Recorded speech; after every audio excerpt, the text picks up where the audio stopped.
Cette image, quand je le raconte, je le vois. Je le vois. J'ai envie de montrer des photos de gens forts, de gens conscients.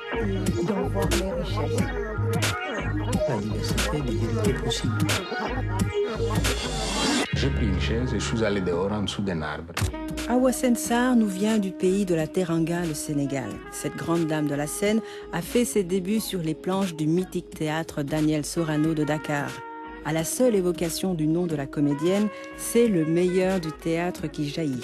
Au cinéma, elle a travaillé sous la direction de Sambène Ousmane dans Fat Kiné. Hawa Sarr vit aujourd'hui à Bruxelles, Karaba, la belle et redoutable sorcière dans Kirikou. C'est elle. En 2012, on l'a vue au théâtre dans Les monologues du vagin. Hawa Sarr nous le dit haut et fort, ses 30 ans de carrière n'ont en rien émoussé son énergie. Moi, je crois que mon rêve, c'était d'être avocate.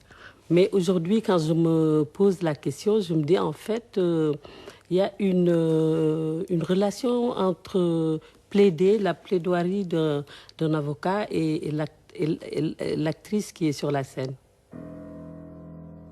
La toute première fois où je suis montée sur les planches du Théâtre national d'Agnès Sorano, je me rappelle aussi, c'était avec un poème de Léopold Sédar Senghor. C'était magique, c'était quelque chose de beau, de fantastique, d'être déjà au niveau de cette troupe qui était à l'époque, et qui est toujours d'ailleurs, la troupe mythique du Théâtre Sorano, avec des comédiens pleins de talent.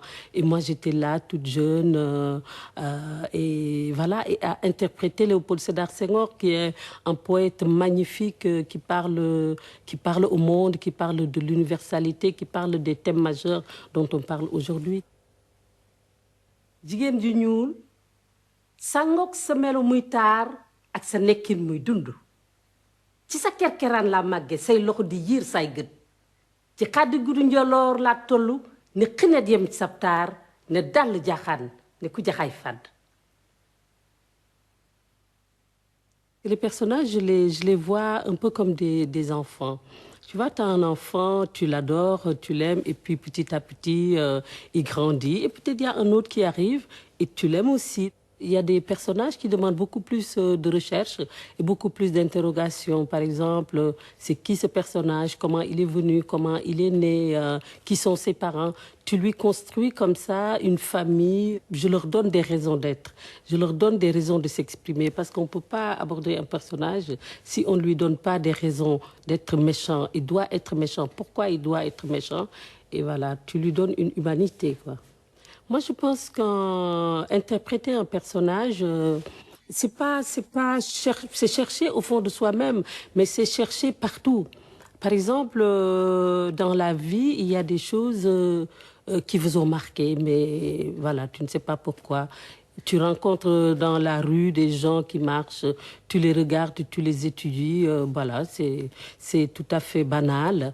Mais quand tu fais un personnage, c'est là où tu te rends compte que tout ce que tu restitues au personnage, c'est des choses que tu as peut-être vécues, mais c'est des choses que des gens que tu connais ont vécues, ou bien juste des gens que tu as rencontrés dans la rue comme ça, et que tu as vu rigoler ou faire quelque chose. Et c'est ça qui alimente ton personnage, toutes les choses qui sont dans ta mémoire. Nous ne faisons pas la guerre, nous la subissons. J'ai vu des choses terribles. J'ai vu des mères tuer leurs propres enfants pour que l'ennemi ne les torture pas. La question n'est pas souvent, moi je l'entends, ah oui, en tant que comédienne africaine, est-ce que vous travaillez beaucoup? Mais je pense que l'art, le théâtre de manière générale, c'est un métier assez précaire, que ça soit ici ou ailleurs. J'entends ici le débat, c'est comme si ce que j'entendais il y a des années au Sénégal. Il y a énormément de comédiennes qui sortent des écoles de l'ENSAS, du conservatoire et qui ne trouvent pas de travail.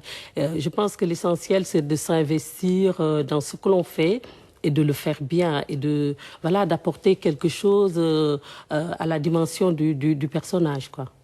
Si nous, en tant que comédienne d'origine africaine ou comédiens d'origine africaine, nous proposons des projets peut-être que ça va faire bouger les choses.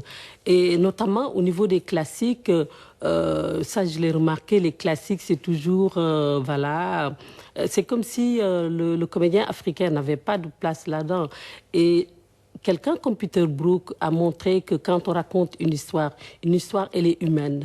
Donc une histoire humaine peut être racontée par n'importe qui. Et il a montré dans sa démarche théâtrale que voilà, il fait raconter une histoire par des Japonais, par des Africains, par des Européens et souvent par des gens qui ne parlent pas la même langue. Notre grand besoin aujourd'hui est peut-être un besoin qui donne une raison d'être à certaines formes d'art et de traverser les barrières entre les cultures différentes. C'est indispensable pour nous de ne pas rester prisonniers de notre petit enclos en pensant que, oui, notre point de vue est un point de vue plus complet, plus juste qu'un autre. Mais le besoin de l'occidental est de trouver l'oriental en lui. Disons qu'il n'y a pas, ce n'est pas vrai. Il n'y a pas l'occidental, l'africain, l'oriental, mais tous les trois ont tous ces trois faces quelque part en eux. La forme dramatique, qu'est-ce que c'est que la forme dramatique? Soit le théâtre, soit le cinéma. C'est de prendre quelque chose qu'on ne peut pas comprendre, ni par l'expression intellectuelle, ni par la discussion, ni par l'analyse. Et on l'exprime, des êtres humains se groupent ensemble pour exprimer quelque chose de telle manière qu'un spectateur ait la possibilité d'entrer là-dedans autrement que par sa pensée habituelle. Et en rentrant dans le mouvement d'un drame, à la sortie, on se dit « j'ai compris ». Je pense que le théâtre, c'est un art entier, c'est un art global, c'est un art magnifique, mais qui ne peut pas vivre sans subvention. Il faut qu'il y ait plus de structures de formation pour les jeunes. Il faut que nos États réfléchissent à des projets ou des subventions. Il faut subventionner le théâtre. Le cinéma africain, moi j'ai vécu une période où il y avait une structure interafricaine au niveau du Sénégal. Et l'État avait à l'époque injecté quelques 5 milliards de francs CFA pour dynamiser le cinéma sénégalais et le cinéma africain. Et je me rappelle, à l'époque, on a fait des films. Moi, j'ai fait des films avec Henri Duparc en Côte d'Ivoire, un film en Guinée. Et c'est cette structure qui avait pris en charge le salaire, les perdièmes et tout. Donc, je pense que nos États doivent mettre de l'argent dans le cinéma. Kirikou n'est pas grand, mais il est voyant. Kirikou est petit, mais c'est mon ami. Kirikou, la sorcière, c'était la première version. Kirikou et les bêtes sauvages. Et là, on vient de faire un troisième qui va sortir en 2013. Quoi? Très belle aventure avec le réalisateur français Michel Oslo, qui, à l'époque, m'avait fait confiance. Il m'avait donné, voilà, le personnage à faire. Il n'est pas question que cet individu échappe à ma colère. Et ce que je n'oublierai jamais, les marches de Cannes. J'ai fait les marches de Cannes avec une voix. Tu ne connais pas mon histoire. J'aimerais la connaître. Mon histoire ne regarde personne. Ce qu'il faut voir dans le côté de Kirikou, c'est ce côté volontaire. Ce côté volontaire, ce côté un peu ce qu'on appelle en Afrique la débrouillardise. Avec un rien, tu peux faire des choses magnifiques. Et je pense que toutes ces femmes qui sont là aussi, c'est un hymne à la femme. Toutes ces femmes qui poussent les choses, ce sont toutes ces femmes qu'on voit un peu partout en Afrique dans la micro-entreprise, qui se lèvent le matin à 6 h du matin pour aller faire leur petit commerce. Donc je pense que c'est tout ça que Michel Oslo a voulu magnifier dans Kirikou. Jouer au théâtre, c'est déjà prendre la parole. C'est s'exprimer. Et quand on s'exprime, peut-être on peut, à travers l'expression, faire passer des messages essentiels autour de la femme, autour des enjeux de notre siècle. Et c'est déjà quelque chose, c'est déjà bien.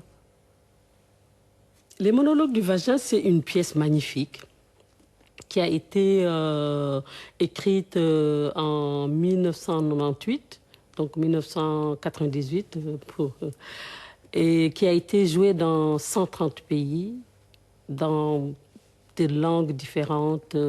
Et aujourd'hui, Nathalie Hüfner, qui est le metteur en scène, a fait un pari de le faire jouer par 3 femmes africaines. Et donc, c'est une première inédite. Ça a été toujours joué ici au théâtre, par exemple, de la Toison d'Or. C'est la 6e année consécutive, mais c'est la première fois que cette pièce est jouée. Les monologues du vagin sont joués par 3 femmes africaines. Le vagin, c'est un organe qui est chez la femme, comme les yeux, comme la bouche, comme le nez. Et on parle des doigts, on parle de tout, sauf de ça. Et c'est un lieu de vie, c'est un lieu de vie, c'est un lieu qui apporte la vie. Donc, voilà, c'est pas... Ça ne parle pas de guerre, quoi. L'Afrique en 2050, moi, je la vois belle, avec des femmes au poste de commande et voilà, parlant au monde, se redressant debout face au monde, échangeant avec le monde. On parle beaucoup maintenant de parité sur le continent et c'est extraordinaire, aussi bien au niveau gouvernemental qu'au niveau de l'Assemblée nationale. Et j'applaudis des 2 mains. Mettez les femmes devant et les choses bougeront.